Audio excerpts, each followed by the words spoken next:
They say the innocent have nothing to fear. That is a lie. In the corporate world, innocence is just a lack of ammunition. If you don't have a weapon loaded and ready, the truth doesn't matter. You will be slaughtered. Before I tell you how I survived a corporate hitman, do me a favor. Hit that like button and subscribe to the channel. If you want to see justice served and learn how to protect yourself when the system turns against you, you're in the right place. Now listen closely. My name is Alex. I'm not the guy who yells. I'm not the guy who makes a scene. I am a strategist. I work with numbers, with logic, with facts. For 10 years, I climbed the ladder of one of the biggest fintech firms in New York, operating by a single rule: control what you can control and ignore the rest. It's an ancient Stoic philosophy, but it had never failed me. Until she showed up. Vanessa.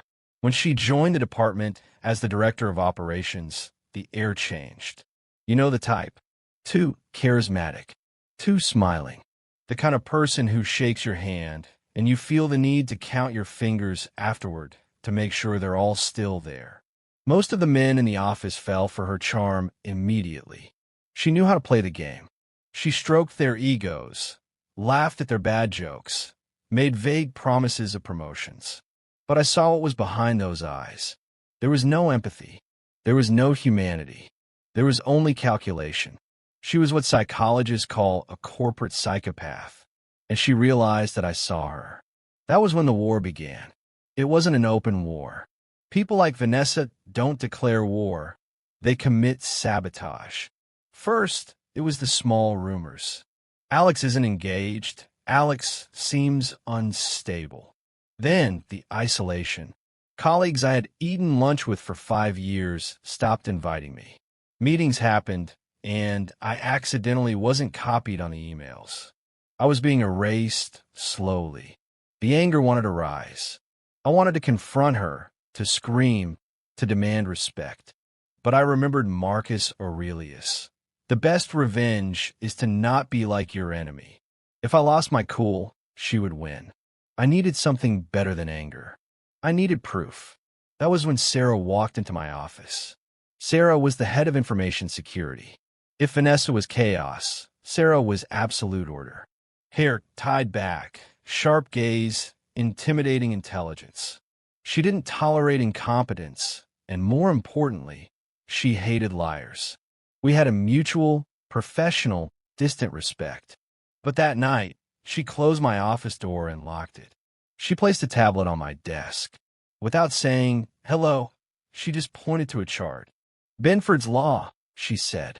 Her voice was steady, but I could hear the tension. The numbers in Vanessa's vendor payments. They aren't natural, Alex. The distribution of the leading digits is wrong. It's statistically impossible. I looked at the data. She was siphoning money. Small amounts, disguised in consulting contracts, but constant. Thousands of dollars bleeding out of the company into ghost accounts. Do you have the digital trail? I asked. Sarah shook her head. She's good. She uses intern logins. If we go to the board now, it's your word and a bunch of charts against the company's star executive. She'll say you manipulated the data because you're jealous. She will destroy you. Sarah was right. Vanessa controlled the narrative. We needed a trap. I looked at Sarah. For the first time, I saw more than just the efficient colleague. I saw a woman who was risking her own career to give me a fighting chance. Why are you showing me this, Sarah? If she goes down, she could take you with her. She stared at me, and for a second, the professional mask slipped. Because I know who you are, Alex. And I won't let a parasite like her take down an honorable man. But we need to be surgical. If we miss the shot, we're dead. We laid out the plan. It was risky. We needed to prove not just the theft, but her disloyalty. We needed to catch her leaking information to the competition, something we suspected she was already doing to secure a lifeboat. I used an old espionage technique called the Canary Trap. I wrote 3 versions of a confidential report about our new product. In each version, I changed a tiny detail, a numerical value, irrelevant but unique. For the head of sales, the project cost $4.1 million. For HR, it cost $4.3 million. For Vanessa, and only for her, the document said $4.2 million. I handed the report to her personally. I looked her in the eyes and said, "I'm trusting you with this, Vanessa. It's top secret." She smiled. That predatory smile. "You can count on me, Alex. We're on the same team." The next morning, the news leaked. An industry blog published exclusive details of our project. The value cited in the article? $4.2 million. The Canary sang. I had the proof. She was selling secrets. I called Sarah. We got her, but we underestimated her survival instinct. Vanessa sensed I was too calm. She felt the walls closing in, and she did what every cornered animal does. She attacked first. 2 hours later, I was summoned to HR. The HR director didn't look me in the eye. "Alex, we received a serious complaint. Vanessa alleges that you cornered her in her office last night. She says she felt physically threatened and that you made inappropriate comments. We are suspending you immediately pending an investigation." The world stopped. Harassment, the corporate nuclear weapon. In New York, an accusation like that, even without proof, stains you forever. I saw her play. She knew I had discovered the fraud, so she created a smokescreen. If I reported her now, it would look like retaliation from a harasser. I tasted the bitter bile in my mouth. My career, my reputation, 10 years of hard work, all hanging by a thread. The urge to scream that it was a lie, to punch the table, was overwhelming. But I took a deep breath. I remembered Seneca. Anger, if not restrained, is frequently more hurtful than the injury that provokes it. I looked at the HR director and said, with a calmness that frightened even me, "I understand the protocol, but I suggest you schedule a meeting with the board of directors for tomorrow morning. I have materials that need to be reviewed." I left the building with a cardboard box in my hands, feeling the judging stares of everyone. Everyone except Sarah. She was in the hallway. Our eyes met. She just nodded, a movement almost imperceptible. She was ready. The night was long. I didn't sleep. I replayed every step, every variable. It was all or nothing. The next morning, the boardroom felt like a courtroom. The CEO was there, legal counsel, and Vanessa. She was acting perfectly.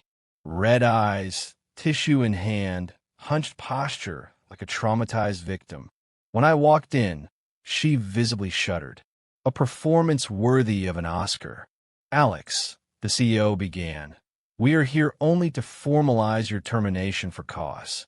Vanessa's account is detailed and, with all due respect," I interrupted, my voice low and firm filling the room. "Before you sign my sentence, you need to see something." I placed my laptop on the table. Vanessa rolled her eyes, recovering her arrogance for a split second. "Please, Alex, don't make this harder. You are obsessive, and you scared me." "Sarah," I said, "can you come in, please?" The door opened. Sarah walked in. She didn't look at anyone. She connected her laptop to the main projector. "What is this?" Vanessa hissed. "She doesn't have clearance to be here." "Actually," Sarah said, her voice cold as ice, "as head of information security, I have clearance to monitor any internal threat. And the biggest threat in this room is you, Vanessa." Sarah pressed a key. On the screen, the news blog report appeared. The number 4.2 million was circled in red. Next to it, the email I sent to Vanessa with the same number. "This is the Canary Trap," I explained. "Vanessa leaked corporate secrets yesterday afternoon. But that is just the beginning." Vanessa laughed nervously.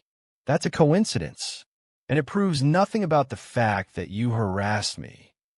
"Ah, the harassment," I said, pulling my phone from my pocket.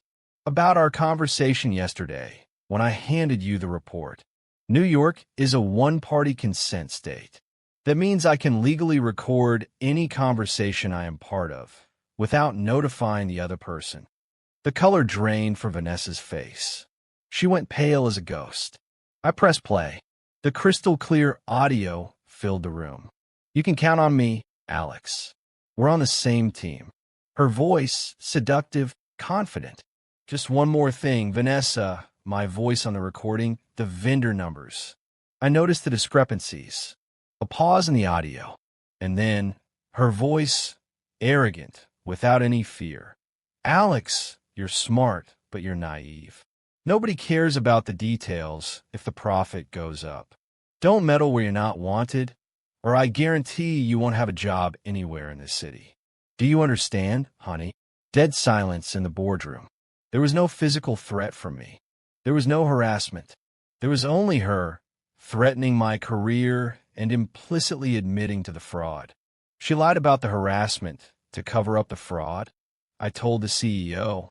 It is a classic manipulation tactic. That is edited. Vanessa screamed, standing up, the victim mask falling completely, revealing the fury. And I deleted all my messages. "You have nothing on the money." Sarah smiled. It was the first time I saw her smile for real. A dangerous smile. "About that, Vanessa," Sarah said, typing rapidly. "You deleted the messages from your Slack app, yes. But you didn't know that I placed your account under legal hold 2 weeks ago when I detected the first anomaly in Benford's law. Nothing was deleted from the server. We have everything." Sarah projected months of Vanessa's conversations onto the screen. Chats with competitors. Chats mocking the CEO. Details of the bank accounts where she hid the stolen money. And, worst of all, a message to a friend saying, "I'm going to accuse Alex of harassment tomorrow. The idiot is getting too close. It's going to be my word against his." Game over. The CEO stood up slowly. He didn't look at Vanessa. He looked at security. "Get her out of here and call the police." Vanessa didn't cry this time. She cursed. She screamed that we were all incompetent, that the company would sink without her. As she was dragged out, our eyes met one last time. She saw that I wasn't smiling. I wasn't celebrating. I was just at peace. The duty was done. The room fell silent again. The CEO turned to me. "Alex, Sarah, we are sorry. Obviously, you are reinstated with a significant promotion and—" I raised my hand, interrupting him. "No," I said. I looked at Sarah. She already knew. We didn't need to say a word.